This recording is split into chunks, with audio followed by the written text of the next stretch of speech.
Fuel prices have remained high despite an increase in the number of fuel trucks entering the country.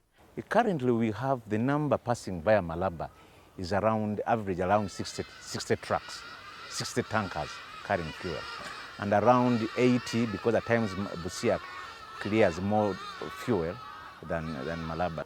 So averagely, we have around 160, 170 trucks of fuel that come into the country on a daily basis.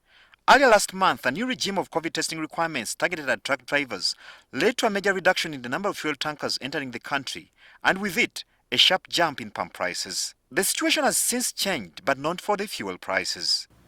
I should say this is basically resulting from opportunistic behavior of some of the owners of these fuel stations to cash more money on an arbitrage which has been created by the lack of fuel in the recent times. It's not that the fuel is not there now, but people are just being opportunistic. Because I have seen coming from Lira, the tankers are offloading fuel. So why should you continue to maintain that reading which was arrived at on the basis of scarcity?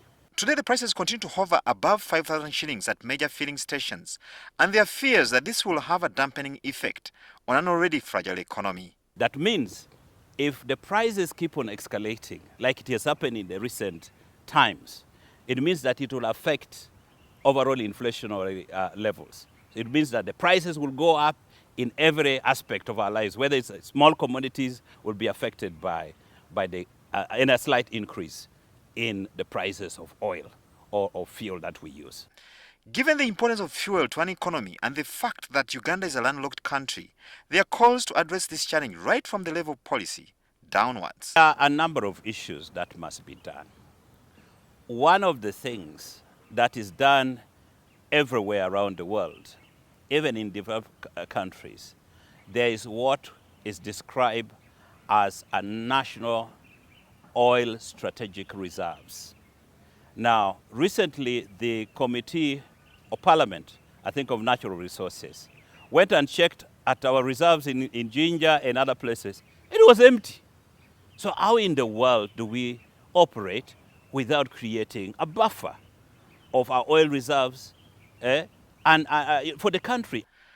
This challenge is yet another litmus test to the potency of the East African common market spirit among member countries, with some observers attributing it to the lack of coherence in the trade-related policy formulation and implementation across member countries. The problem is that we are into this East African community, but the East African community itself still has issues.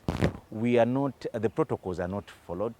We are not, when it comes to trade and cross-border operations, we still operate as countries. We don't operate as East Africa. If all these protocols were harmonized and followed, we would not be having a problem. People would just be moving from Kenya to Uganda, and from Uganda back to Kenya. But you know, we're still dealing as countries, not as a community. This fuel crisis was partly attributed to the double testing of truck drivers, both on the Kenyan and Ugandan sides. This, according to observers, caused delays which could have been avoided if testing on one side of the border could suffice.